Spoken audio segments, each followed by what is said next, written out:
Hello everybody, this is Shannon with Beads and Babble here with a tutorial on how to make stretch bracelets. I do know that there are a ton of tutorials out there about how to make stretch bracelets. This is just my take on it, some tips and techniques I use when I'm making them. I'm going to go over the materials I'll be using today and I'll explain why as we go along as well. And I will be giving you my tips and techniques throughout the video. So we're going to need some flush cutters for cutting the cord. I'm going to use 2 pairs of pliers today, a bent nose and round nose. Also some GS Hypo Cement is handy to have. Sometimes I use this, sometimes I do not. It is an extra safety to have when you're closing the knots, just kind of an added measure of safety for your stretch bracelets. I'm also going to use some 20 gauge round bare copper, and I'm going to fasten it as basically like a big-eyed needle, and I'll explain that as we get into it. That's not a necessity, but it's just an option or a technique I use sometimes when I'm making stretch bracelets. I have some bead bugs for securing one end of the cord as I string beads on so they don't fall off. And a measuring device, of course, is always handy to have. Stretch cord, Stretch Magic is what I'll be using today, but it does come in. There's several brands offered on the market. I'll be talking about Stretch Magic because what I use along with a few other different brands. So they come in different diameters. Stretch Magic comes in 0.5 millimeter, 0.7 millimeter, 0.8 millimeter, and 1 millimeter, and 1.5 millimeter. I do not have the 1.5. I have never used it, but I do know that they make it. It also comes in different colors. There is a black, a white, a translucent, like what I'll be using today. There might be a few other colors as well. The main 2 diameters I use are 0.7 and 8. 0.5 is great for freshwater pearls, which are notorious for having small holes. Also for small seed beads, it comes in handy, and also you can double up this cord if you need to, in order to kind of like get a 1 millimeter cord out of a 5. You just have double the strands. That's a nice little tip on that. 1 millimeter I use for heavier beads such as gemstones, larger glass beads, and such like that, where I feel like the heft of a 1 millimeter cord is going to be the best option to keep the longevity of the stretch bracelet where it should be. So I'll set those aside here, and I'm going to start off with, I think, a 0.8, but I'm going to test it here. And one of the rules of thumb is you use the cord that fills up the whole of the bead that you're going to be using. You want to fill up the majority of the hole. This could probably use a 1 millimeter cord, but I'm going to downsize to an 8. I know that these are relatively light lava beads, so I'm okay with downsizing to a 0.8 millimeter. Just easier for me when I tie the knot off to hide it in the beads. So I'm going to put that back over there. I'm going to cut about a 12-inch section. Is usually what I go by because you're going to pre-stretch this as well. Every time you use stretch cord, you should always pre-stretch. Because if you don't, and you cut it right off the spool and don't pre-stretch it, when you make the bracelet and wear it, it's going to stretch over time and become too big. It's the nature of the beast here. Okay, doesn't take very long just pre-stretch it. I'm going to attach a bead bug to the end of one side of the cord just to hold the beads as I string them on so they don't slide off. I'm going to move this board over like this. And before I get started in stringing, actually I'll move it this way so you can see it. this board comes in handy. I have it, so I use it. Another tip is when you string beads onto the stretch cord and you do not measure them like this, say pre-measure them out, whether you're the size of the bead is going to affect the overall size of the bracelet's diameter, because a 10 millimeter bead is going to take up more inner diameter space than a 4 millimeter bead. So if you string a strand of 10 millimeter beads and a strand of 4 millimeter beads at 7 inches long, they are going to be different in their diameter when you close off the bracelet. There is a mathematical equation that you can use that will get you consistent sizes as well, but I have this bead board and does the same thing. Whether I, lay out 10 millimeter or 8 millimeter beads, I'm going to get this overall diameter for a 7-inch bracelet by using this. So it's kind of just a quick fast way to do it without having to go through the mathematical equation for each different size bead for a particular sized bracelet that you're going to be creating. And I will actually put the mathematical equation for finding the correct size bracelet down in the description below. So in case you don't have a board like this, you can actually use that. So what I normally do is I start the first bead, I string the first bead on the strand of stretch cord that I'm going to be hiding the knot in, which will be this one. It's a nice large whole metal silver plated bead. So I will string this one on first, and then I will go about my pattern, which is another nice way that this board comes in handy, because you can just literally pick up the beads, string them on, and not have to worry about, if you're getting the right design on the strand. And these are, like I said, lava beads. They're very light. The edges, they're not the smoothest, but they're so light that it's going to cause minimal wear on the cording. Also, what's nice about these particular beads, they're very porous. You can actually add essential oils to these beads, so you can have a nice aroma while you're wearing as well. A lot of times they will call these diffuser bracelets, and makes a very nice gift.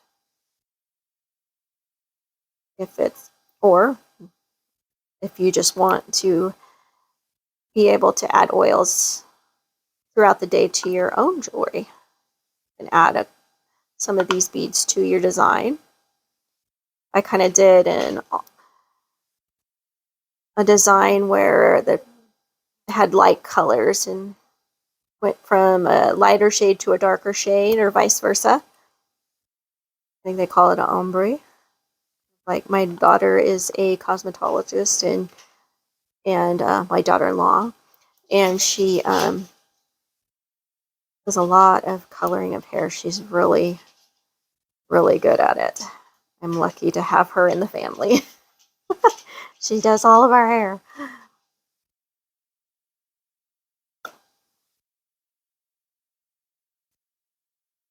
I almost finished here.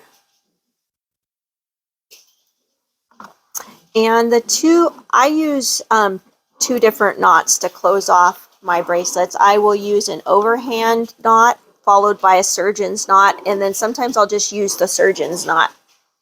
It just depends on how heavy the bracelet is.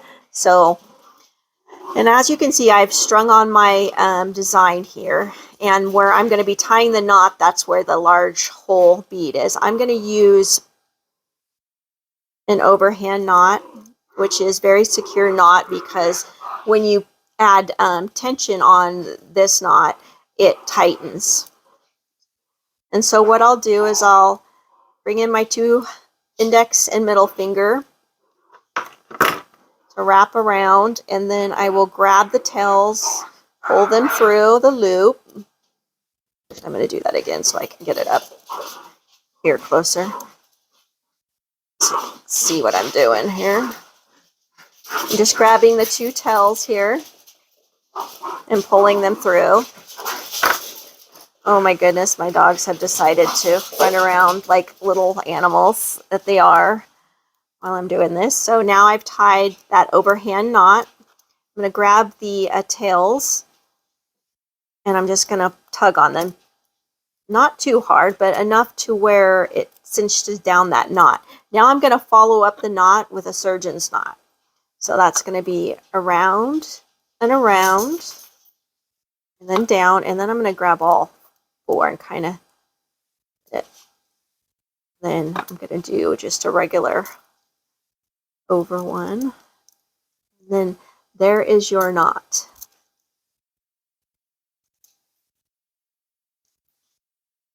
At this point, you can put some GS Hypo Cement on it, but this is a I shouldn't say fairly, it is a very sturdy knot. So I'm going to cut off the excess tail length here with my flush cutters. And then I'm going to slip that knot in through and into the metal bead. And it'll stay there. And it probably could go through this bigger bead too here, but the bigger hole beads are nice because the knot stays in there hidden and it looks really nice. I did that to all of these as well. And what's nice is you can make a ton of these. You can wear them by themselves or you can create a stack however you choose. You can add charms, you can add dangles of your own, but they're super nice and pretty bracelets, and you can make a whole bunch of them in a relatively quick time frame. So I won't bore you with stringing on the next one, but I've already kind of pre-strung it here. And what I'm going to show you is I took a probably, it depends, you can make it a little longer, but this is such fine wire, it bends really easy, so I try to keep it within like an inch, inch and a half. And what I'll do is I'll cut about a 2-inch piece, 2 1/4 inch piece, and I will fold it in half and leave a little bit of an eye here so I can thread the stretch cord through, and then I'll take and I'll twist the end so they stay together. And like I said, this is 28 dead soft copper wire.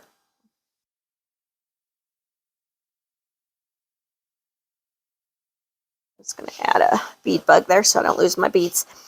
And I've strung my pattern on, and I found that these beads here, these metal beads, are, when you're trying to slide this stretch cord through it, it collapses easy and it's not very firm. So it can be kind of frustrating trying to get through some of these beads. So if they allow it, I can fasten this needle, slide the cord through, and then it goes through nice and easy, and then I'll just pull it through. And it comes on and off, so you don't have to use it through all the beads, because like these glass beads, that would not go through. So I just kind of threaded the needle back and forth when I was going through these beads. But I'm going to hide the knot in this last one here. Take off the bead bug. Now I'm just going to do a surgeon knot on this particular bracelet. So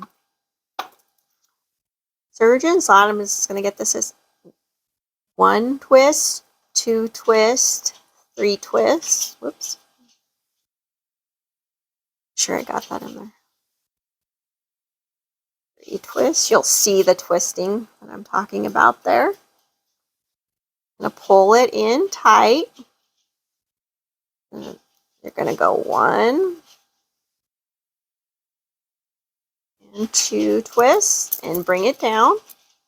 And I usually take and I do both, all 4 cords, kind of get everything tightened.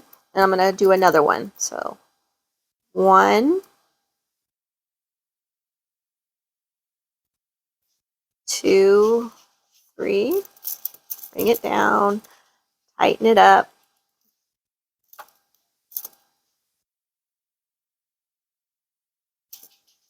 But there are some really good tutorials on different knots. I know that some people use different knots to secure these. I think it's your preference, what you find works best for you, and you're really just looking for something very secure. Now, when I'm adding the GS Hypo cement, you don't need too much, and you want to just keep it in the actual knot itself. Just give it just a little bit. It doesn't take much, and then I'll just, actually what I want to do first here is cut these tails off. Excess tails, cut them pretty short towards the knot. And then I'm just going to slide this bead over the knot. I won't even attempt to put that on yet. And so there you have it. You have your surgeon knot secured with the GS Hypo cement and hidden in there into the metal knot. And then I put a charm bell on here. And this is where I wanted to show you how to add your own dangle charms. Now, I also just put up a tutorial on how to make these square and rectangular jump rings, and I will actually put a link on this video to that tutorial as well. So the way I do these is I will take a head pin or a ball head pin, either one will work, whichever is your preference. And I am going to use the round nose pliers, and I'm just going to take and hold the bead down, the pliers down against the bead flush, and then I'm just going to push the rest of the tail over so we get their sharp bend there. And then I cut these to about 1.5 centimeters, or if you are doing in inches, is about 5/8 of an inch. And I'm going to cut that right now to that measurement, and I'll bring it back in frame here in just a sec. So you'll have that much material, which is 5/8 of an inch or 1.5 centimeters.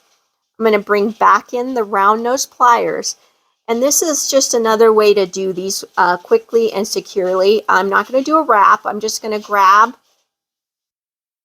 them with my round nose pliers, making sure that I can't feel the end as I'm going to start twisting here. And I'm just going to start twisting the wire around the round nose pliers like that. So you end up with a loop like that. And the reason why we do that is so you kind of have a split ring effect up here. So you have a lot more security in this. It's not going, if you just closed it off with a single loop, it has the potential to pull open. This is just a more secure way of doing a dangle. You don't have to do a wire wrap, but you can wire wrap them the traditional way. But this is a really quick and easy way to create a dangle that is very secure. I'm going to do one more of those. So we're going to grab, using our round nose up flush against the bead, push it over with our other fingers so we get that sharp bend. We're going to cut our 5/8 of an inch or 1.5 centimeters, excuse me. And then round nose are coming back, and we're going to do the exact same process with this one as we did with the other one. And you're just turning your wrist as you're doing this, and the wire is moving where it needs to go. You might have to straighten it because sometimes these pins are lightweight and they'll bend a little bit. And then I took a square jump ring, which I believe this is about 8 millimeters in diameter here. Zero that out. 7. And I attached a bunch already to this, and I just alternated the pattern. It honestly doesn't really even make a difference because they're going to move around a little bit anyway. I'm going to put these last 2 on here, fill this up, grab my bent nose and the round nose, close this up.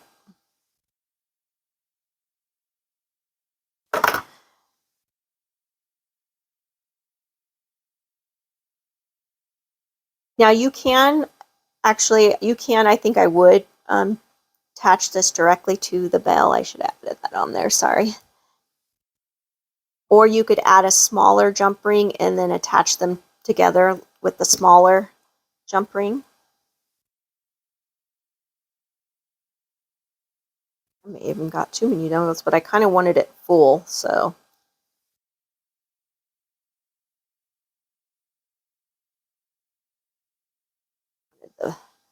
The dazzle.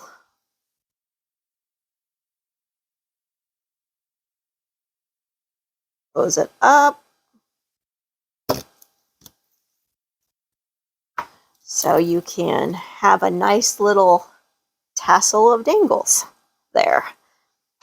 I thought it was really cute.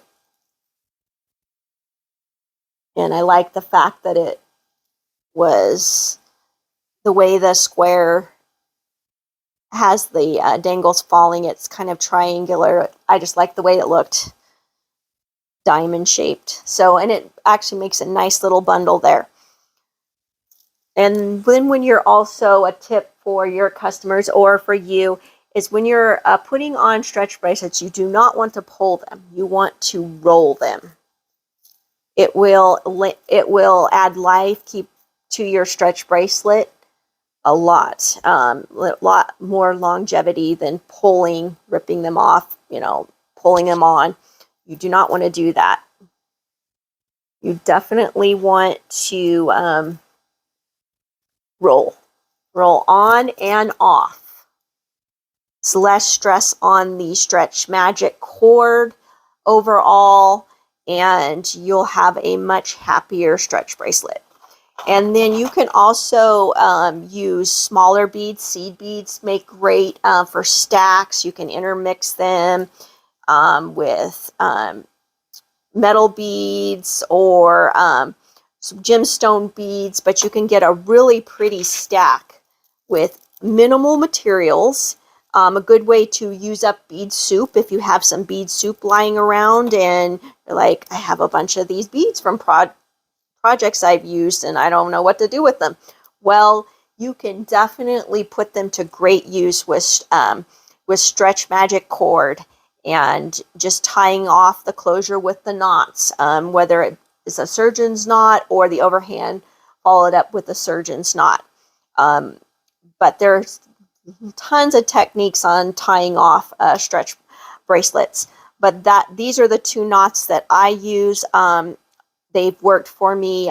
They've done well with length of wear. I've had stretch bracelets that's lasted me several years. My granddaughters, now they're usually my go-to for testing out jewelry, because I'm telling you what, those girls can be rough on jewelry. And I've made them countless stretch bracelets, and they last a lot longer than I would have anticipated with my granddaughters. So I've been really happy with the particular knots that I have used. Definitely, if you want to add an extra safety to your knot, you can use the GS Hypo Cement. Does a great job, does not deteriorate the stretch cord. So I hope this tutorial has been useful. If you have any questions, please leave them in the comments below. I do read all the comments and I answer everything that's within my ability. If I don't know, I'll just tell you I don't know. But thank you, everybody. I appreciate all the new subscribers and the people that keep coming back to watch my videos. And until the next tutorial, I will be seeing you.